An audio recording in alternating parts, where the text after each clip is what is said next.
ఆ? ఎవడి సొటరీగాడు అయినా అలాంటితో మాట్లాడక. అంకుల్ నా పేరు సొటరీ కాదు చక్రపాణి. అలాగే ఉన్నావులే, చదువుకో. ఒరే చక్రపాణి, ముందు నీ ప్రాబ్లం చేసుకో. మీరేం వరి అవ్వకండి సార్, నాకు అర్థమైంది, నేను చూసుకుంటాను. రా బబ్లు కూర్చో. మీరేం చూసుకుంటారో నాకు తెలియదండి. మా వాడికి ఇయర్ 10th ఎగ్జామ్స్. ఆడికి ఇంకా టేబుల్స్ కూడా రాలేదు.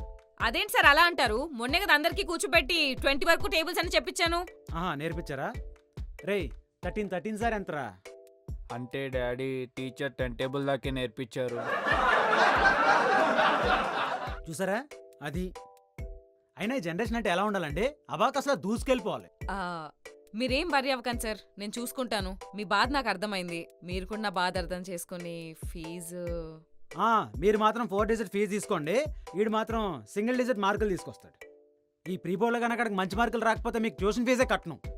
నాకు అర్థమైంది సార్, మీరు కట్టరని. ఎందుకలా నిల్చున్నావు? కూర్చో.